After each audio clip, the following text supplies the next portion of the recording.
Ang tanong lang doon, ano bang ginagawa nila doon? Hinarang nila yung ating research vessel. Yes, sir. Malabo yun. Ha? Anong ginawa nung ating research vessel? Nagpaharang ba siya? Huwag tayong magpapaharang.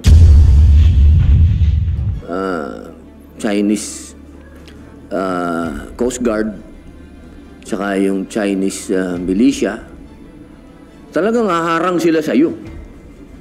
Pero kami, hindi kami nagpaharang. Binobomba sila ng tubig. Ilang beses ko nang sinabi, ba't hindi tayo mambomba din ng tubig? Bakit ba lagi na lang, tayo na lang lagi ang mukhang aping-api doon? Ba't wala ba tayong pambomba ng tubig para makaganti man lang din tayo? Kami mismo hinarang. Pero kami, hindi kami nagpaharang. Hindi rin kami nagpabomba ng tubig. Eh talagang magaling lang yung kapitan namin. Magandang umaga po. Opo. Opo. Sino po ba mauna? Opo. Sir, hello. Wala po. Ayan, check. Ayan. Sir, Mav po from GMA. Sir, hingi lang po kami ng reacts kasi kahapon po hinarang ng China Coast Guard vessel yung isang research vessel ng Pilipinas. Tapos medyo malapit na po kasi siya sa coast ng Pangasinan. Sabi po nila, doon daw kasi nagtatapos yung 9 dash line ng China. Kaya ganun kalapit. 35 nautical miles na lang po sa baybayin natin. Sorry ma'am, hindi ko masyado madinig. Opo, hinarang po yung research vessel ng Pilipinas. Ano po to? Ano, BIFAD? Ano po? Namria, BIFAR? sir. BIFAR? Namria po. Namria. Okay. Okay. Hinarang po Yung sila. nagsusukat nung baseline. Yes, sir. Kaya lang, sir, 35 nautical miles na lang po galing sa baybay ng Pangasinan. So, Ilan? 35. So, Okay. sobrang lapit na po niya, sir. And doon daw po kasi nagtatapos yung 9 dash line ng China. So, medyo palapit na po sila ng palapit yung mga hinaharang. Your reaction lang, sir. Well, kasi kung wala pa naman sila sa sovereignty natin, meron pang freedom of navigation yan. Pwede pa talaga silang dumaan doon. Ang tanong lang doon, ano bang ginagawa nila doon?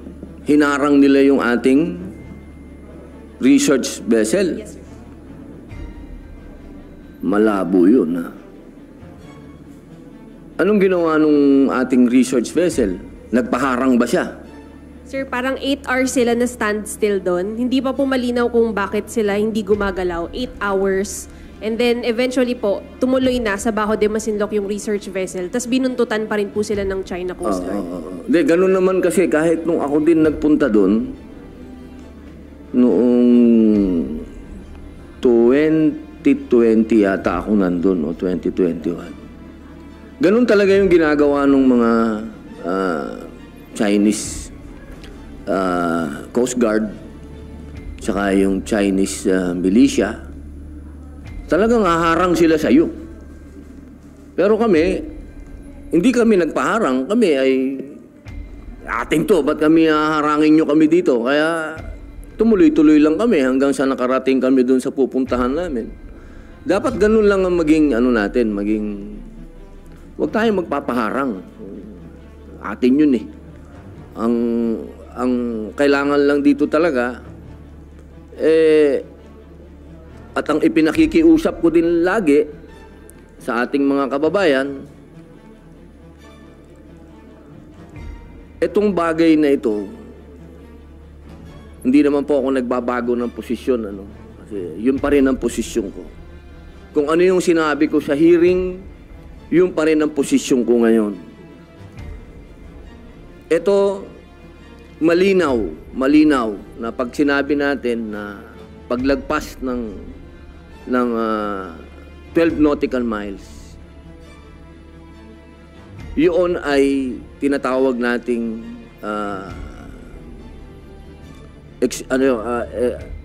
economic zone natin. So, sovereign rights. Okay? Kailangan malinaw po ito lagi, mga mahal kong kababayan. Pagka sinabi pong sovereign rights, uulitin ko lang po kung ano yung sinabi ko sa hearing. Pag sinabing sovereign rights, may karapatan po tayo doon sa mga nasa ilalim ng tubig na yon. Pwedeng isda, pwedeng gas, pwedeng oil. Economic zone natin yon. Exclusive economic zone. Pero hindi po yun sovereignty. Hindi pa po tayo ini-invade. Wala po yun na tayo ay sinasakop na. Kasi wala pa naman po sila doon sa 12 nautical miles.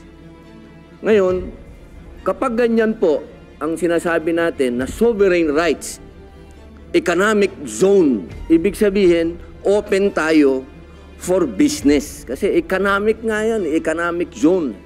Pwede tayong magkaroon ng kalakal dyan. Kaya anuman ang nagaganap dyan, una, hindi naman tayo pwedeng magpaapi dyan. Lagi kong sinasabi, lalong-lalo na dyan sa BRP Sierra Madre, kapag nagkakaroon ng pagdadala ng supply, binobomba sila ng tubig. Ilang beses ko nang sinabi, ba't hindi tayo mambomba din ng tubig? Bakit ba lagi na lang, tayo na lang lagi ang mukhang aping-api doon? Ba't wala ba tayong pambomba ng tubig para makaganti man lang din tayo? Itong mga bagay na ganito, kailangan ng mga malalamig ang ulo dito. Hindi po pwede ito na sumasabay tayo sa kaguluhan sa buong daigdig.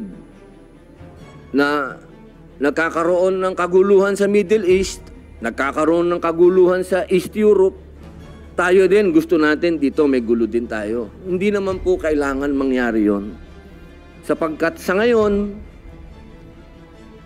EEZ yan, ibig sabihin, yan ay economic area yan, pwede tayong magnegosyo dyan, magtulungan tayo dyan, ilan ang kapitbahay natin dyan, ilan ang may claim dyan, ilan ang bansa na nagsasabing pagmamay-ari nila yan, ba't hindi tayo magkaroon ng pag-uusap at umpisahan natin magnegosyo dyan, mag-business dyan. Huwag tayo sana, huwag ito lumaki, huwag ito pag-umpisahan ng pagka nanood kayo ng international news, 3 lagi ang lugar na pwedeng pag-umpisahan daw ng gera. Sasabihin dyan, Middle East, Europe, at kasama na tayo, Pilipinas. Ang pakiusap ko lang po, mga mahal kong kababayan, anuman ang hinaharap natin, kailangan po tayong maging handa. At kailangan nasa likod tayo ng gobyerno. Kasi yung mga sinasabi namin dito, opinion lang namin ito. Pero sa kaduluhan nito, kung ano ang posisyon ng gobyerno, yun ang posisyon. Siyempre, susuporta tayo sa gobyerno.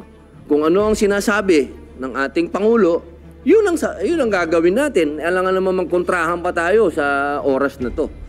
Pero ako, sinasabi ko sa inyo, mula nung hearing hanggang ngayon, isa lang ang posisyon ko, diplomasya. Daanin natin ito sa usapin ng diplomasya. Dahil ako, naniniwala ako, magkakapitbahay tayo, kailangan ayusin natin yung kapitbahay natin. Ayusin din tayo ng kapitbahay natin. Maayos natin ito kung tayo ay babalik sa usapan. Kaya yung mga ganyan na paghaharang-harang sa inyo, mga kababayan, huwag kayong pumayag.